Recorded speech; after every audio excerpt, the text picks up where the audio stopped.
పూరా లోకల్. నమస్తే, welcome to పురా లోకల్. ప్రస్తుతం మనం బీఆర్కే భవన్ దగ్గర బీఆర్ఎస్ పార్టీ మాజీ బీఈసీ కార్పొరేషన్ సభ్యులు అలాగే స్పోక్స్ పర్సన్ ఉపేంద్ర తోటి ఉన్నాము. కేసీఆర్ని కాళేశ్వరంలో అవకతవకలు జరిగాయి, అలాగే జస్టిస్ పీసీ ఘోష్ కమిషన్ ప్రభుత్వం నియమించింది, విచారణకు పిలిపించడం ఎలా అనిపిస్తుంది మీకు? ఇప్పుడు కమిషన్ వాళ్ళు వేసింది కాబట్టి మనకి సార్కి విచారణ కొరకు రమ్మని చెప్పినారు. సార్ కూడా గౌరవం ఉన్నది, కోర్టులన్నా గౌరవం ఉన్నది, జడ్జిలన్నా గౌరవం ఉన్నది కాబట్టే వారు వచ్చారు. అసలు ఈ ప్రచారం ఏంటి అంటే 1,00,000 కోట్లు అని చెప్తా ఉన్నారు. డిపిఆర్ ఉన్నదే 80,000 కోట్లు, ఖర్చు పెట్టింది 92,000 కోట్లు. 1,00,000 కోట్లు ఎట్లా కుంభకోణం అవుతుంది అనేది పెద్ద చర్చ. అంటే 30,000 కోట్లతోటి మొదలైన ఈ బడ్జెట్ తోటి మొదలైన కాళేశ్వరము 1,20,000 కోట్ల వరకు పెరగడానికి కారణం ఏంటి? అంటే ఇంజనీర్లకు అంటే ప్లానింగ్ ఇవ్వడానికి ఏమన్నా అవకతవకలు, వాళ్ళకి డబ్బులు ఇచ్చి ఎక్కువగా డబ్బులు ఖర్చు ఎలాగో చూపించండి ప్లానింగ్ అని ఎవరైనా చెప్పిరా? అంటే గత ప్రభుత్వంలో ఏదైతే కాంగ్రెస్ పార్టీ ప్రాణహిత చెవిల వాళ్ళు తీసుకొచ్చినప్పుడు ఒక 10 లక్షల ఎకరాల భూమి కొరకే వాళ్ళు ప్లాన్ చేశారు. కానీ మనం అది వస్తుంటే ఏమైంది, 40 లక్షల కోట్లకు పెంచాం.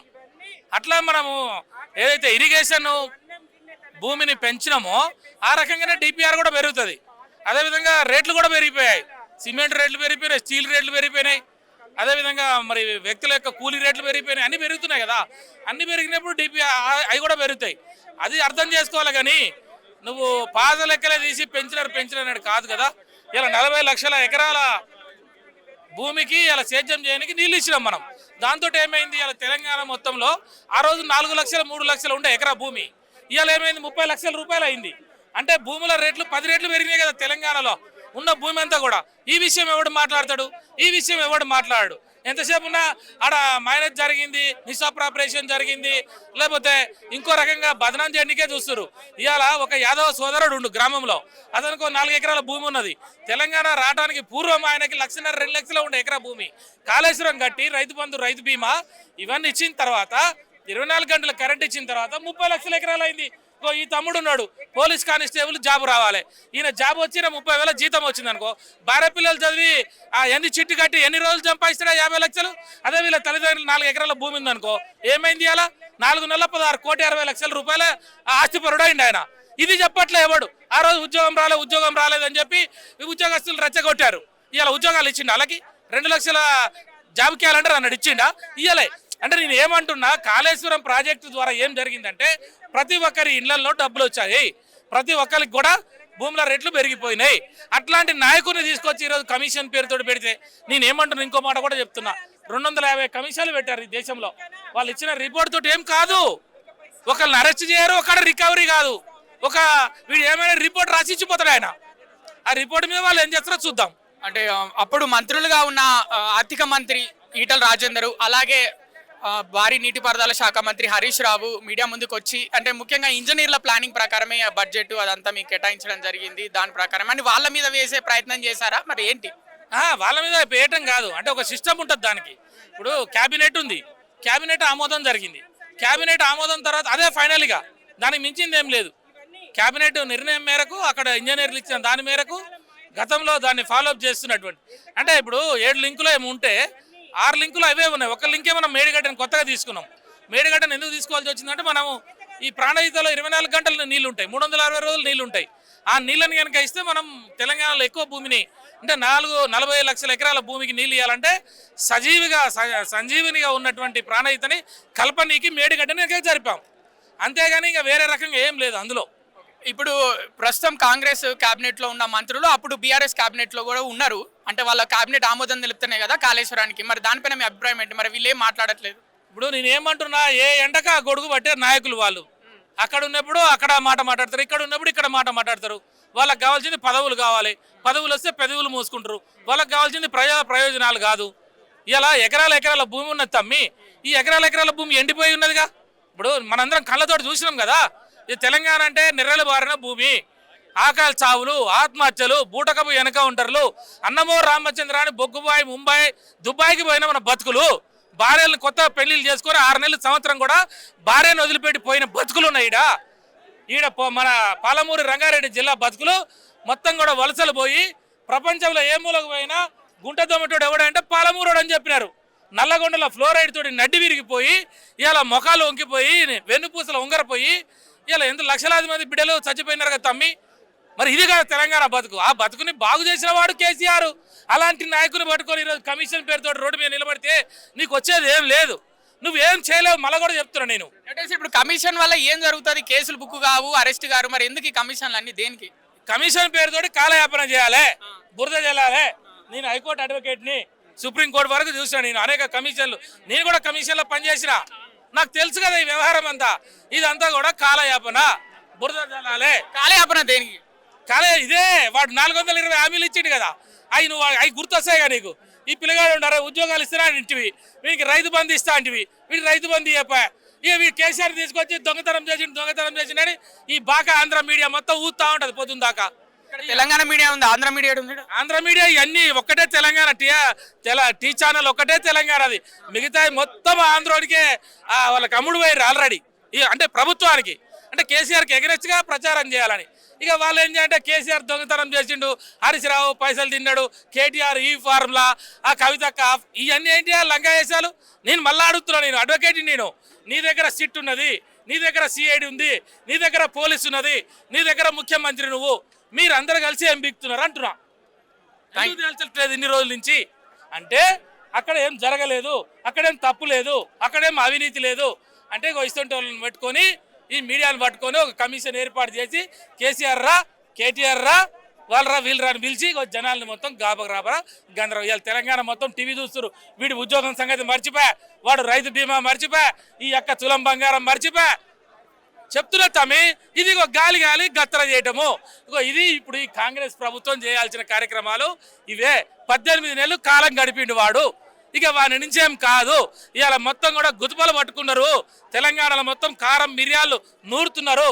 కాంగ్రెస్ నాయకులు రోడ్ల మీదకి పోతే వాళ్ళని బట్టలు కూడా వీకి తరిమి కొట్టే రోజులు తెలంగాణలో దగ్గరలో ఉన్నాయని చెప్పి తెలియజేస్తా ఉన్నాం. కాబట్టి నేను ఏమంటున్నా, ఎప్పటికైనా న్యాయమే గెలుస్తుంది, ధర్మమే గెలుస్తుంది. కేసీఆర్ అనేటువంటి నాయకుడు పైసల కోసమో ఉద్యమాలు చేస్తే, పైసల కోసమో పాలిస్తే, నిజంగా ఆయన తెలంగాణ ఉద్యమాన్ని సాప చుట్టి అమ్ముకుంటే కోట్ల రూపాయలు వచ్చాయి. కానీ తెలంగాణ ఉద్యమంలో ఎక్కడ కూడా రాళ్లతోటి కొట్టి చంపమన్నాడు, కానీ వెనకకు పోలే. తెలంగాణ వచ్చే వరకు పోరాడిండు. ఎంతో మంది ఎన్నో రకాలుగా ఒత్తిడి చేసినారు. భౌతికంగా కూడా ఆయన లేకుండా చేయాలని చెప్పేసి ఆనాడు కాంగ్రెస్ ప్రభుత్వం ఇట్లనే కార్యక్రమాలు చేశారు. వాళ్ళు కూడా చూస్తే బయట సెక్రటేరియట్, ట్యాంక్ బండు మొత్తం బీఆర్ఎస్ కార్యకర్తలు జనంతో నిండిపోయిన పరిస్థితి. మీ పార్టీ వాళ్ళు జన సమీకరణ చేసిరా, వాళ్ళు స్వచ్ఛందంగా కేసీఆర్ కోసం వచ్చిరా? ఇక్కడ ఉన్న వాళ్ళంతా కేసీఆర్ తెలంగాణ బిడ్డలు, వాళ్ళు కేసీఆర్ అభిమానులు. ఆ రోజు ప్రత్యక్షంగా ఉద్యమంలో కేసీఆర్ కలిసినా కలవపోయినా తెలంగాణ రావాలని కొట్లాడిన బాబత్ ఇదంతా. ఇది అల్లటప్ప బాబత్ కాదు. ఎవరున్నా లేకపోయినా తెలంగాణ కోసం నిలబడే నికార్సైన బిడ్డలు వీళ్ళంతా. కేసీఆర్ కోసం నిలబడే నికార్సైన బిడ్డలు. ఇలా తెలంగాణ అభివృద్ధి కావాలి, తెలంగాణ రైతు బాగుపడాలి, తెలంగాణ విద్యార్థులకు ఉద్యోగాలు రావాలి. అంటే మీ 10 సంవత్సరాల అభివృద్ధి కాలేదంటున్నారా? మళ్ళీ ఇవాళ కూడా కావాలని అడుగుతున్నారు. ఈ దొంగల చేతికి పోయింది, వెనకకి పోతుంది కదా. అట్లనే మా చేతిలో ఉంటే ఇంకా ముందుకు పోయేది కదా. ఇలా 100 కోట్ల రూపాయలకి ఎకరా భూమి అయింది మన టైంలో. మరి ఎక్కడో ఆదిలాబాద్, జోగులాంబ జిల్లాలో, మరి మహబాద్ జిల్లాలో కూడా 30 లక్షల రూపాయల ఎకరా అయింది, 2 లక్షల భూమి. మరి ఎట్లా అయింది అది? అంటే కేసీఆర్ రైతు బంధు, రైతు బీమా, 24 గంటల కరెంటు, మరి నీళ్లు, ఈ ప్రాజెక్టు కట్టి రైతును రాజు చేసిండు. పండిన పంట నేరుగా కొన్నాడు కదా, కొని డైరెక్ట్ రైతు అకౌంట్లో డబ్బులు వేసిండు కదా. భారతదేశంలో సిగ్గు తలదించుకోవాలి. ఈ 75 సంవత్సరాల స్వతంత్ర భారతదేశంలో జై జవాన్ జై కిసాన్ అన్నాడు, కానీ జై కిసాన్ గురించి మాట్లాడిన ప్రధానమంత్రి లేడు, చేసిన ప్రధాని లేడు. 29 రాష్ట్రాల్లో ఏ ముఖ్యమంత్రి చేయలే, మన కేసీఆర్ చేసిండు తమ్మి. రైతును రాజు చేసిండు. రైతు కూడా, రైతుల పిల్లలు ఇవాళ ఫంక్షన్ హాల్లో పెళ్లిళ్ళు చేసుకొని, రైతులు కూడా కార్లలో వాళ్ళ మరి ఇవాళ తిరిగే పరిస్థితులు వచ్చినాయి. రైతు బిడ్డలు కూడా ఇవాళ ఉస్మానియా యూనివర్సిటీ పోతే ఒకనాడు పిల్లలందరూ కూడా సైకిళ్ళు కూడా ఉండపోయేది. ఇవాళ ఏ రూముకు పోయినా 100 బైకులు ఉంటున్నాయి.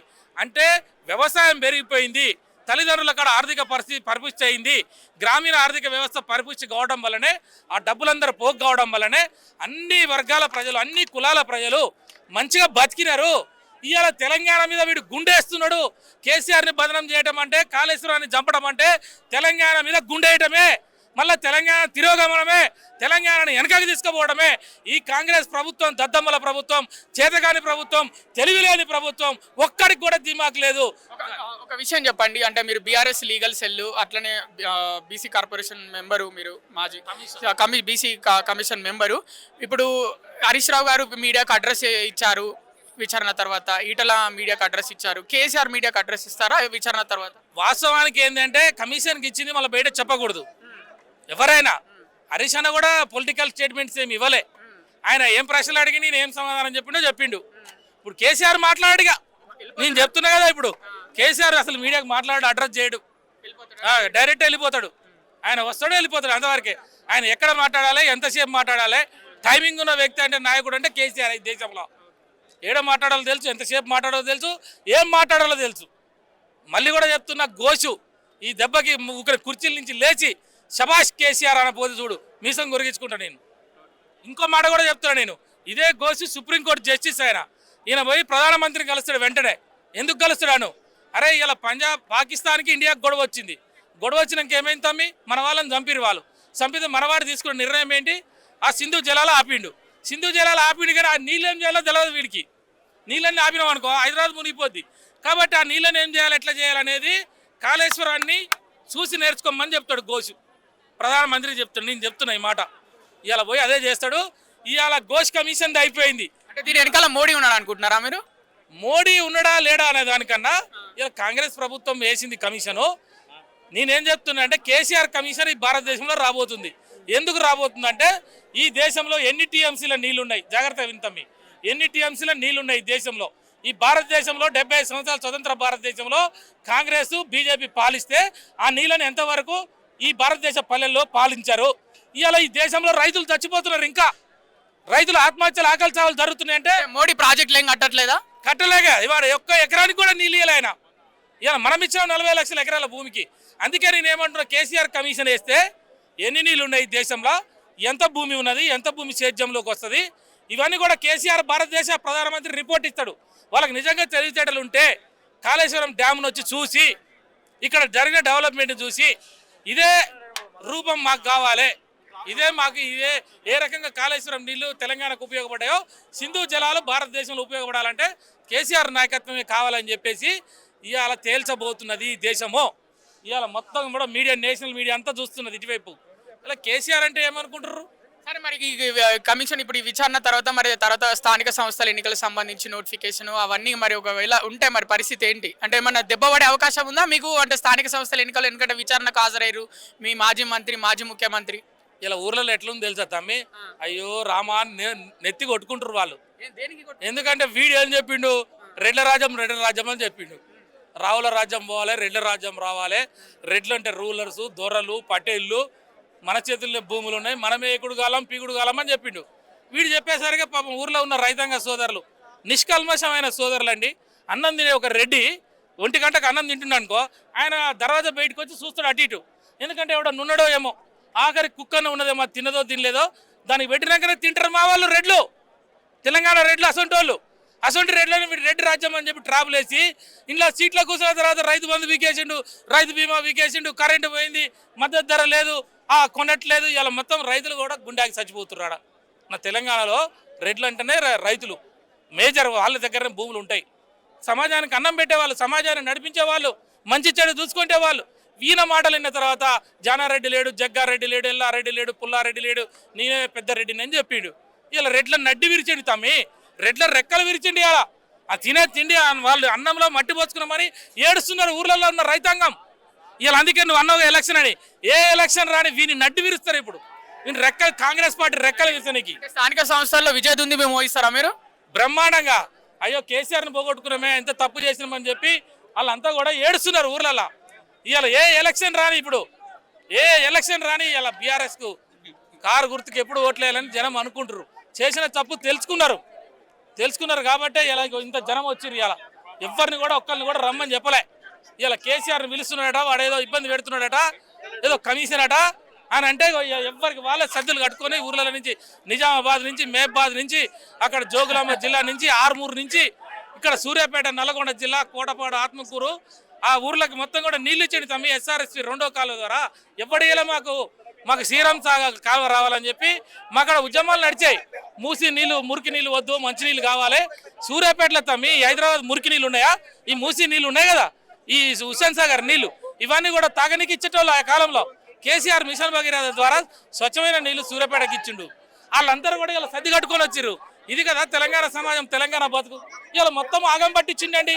ఇలా ఏం లేదు, ఆర్టీసీ కార్మికులు ఏడుస్తున్నారు, విద్యార్థులకు ఉద్యోగాలు లేవు, మన హాస్టల్లో పొరగాళ్ళకి తిండి లేక మంచి అన్నం పెట్టకపోతే వాళ్ళు ఫుడ్ పాయిజన్ అయితే చచ్చిపోతున్నారు. రైతాంగం ఇవాళ 500 మంది ఆత్మహత్య చేసుకున్నారు. ఎవడు బాగున్నాడా వీళ్ళ కాలంలో? అరే కాంగ్రెస్ అంటేనే మోసాలు, కాంగ్రెస్ అంటేనే సర్వనాశనం తెలంగాణకి అని చెప్పి అర్థమైంది. కాబట్టి చూడు, జనం లక్షల మంది కోట్ల మంది వచ్చారు. సీఎం సీఎం కేసీఆర్ సీఎం అని మొత్తుకుంటారు మళ్ళీ కావాలని చెప్పి. ఇప్పుడే దించాలన్నట్టు ఉన్నది వీళ్ళకి, వదిలిపెడితే ఇప్పుడే దించేస్తారు. కాంగ్రెస్ పార్టీ నాయకుల్ని బట్టలు ఉడదీసే పరిస్థితులు తొందరలో ఉన్నాయి. ఇంకా 6 నెలల్లో ఎవడు కనబడరు రోడ్ల మీద. ఏ మంత్రి రాడు, ఏ ఎమ్మెల్యే రాడు. ఒకవేళ వచ్చారు అనుకో, మా వాళ్ళందరూ కూడా ఎమ్మడబడి బట్టలు కూడా వీక్తారు, చింత బరగలు తీసుకొని కొడతారు.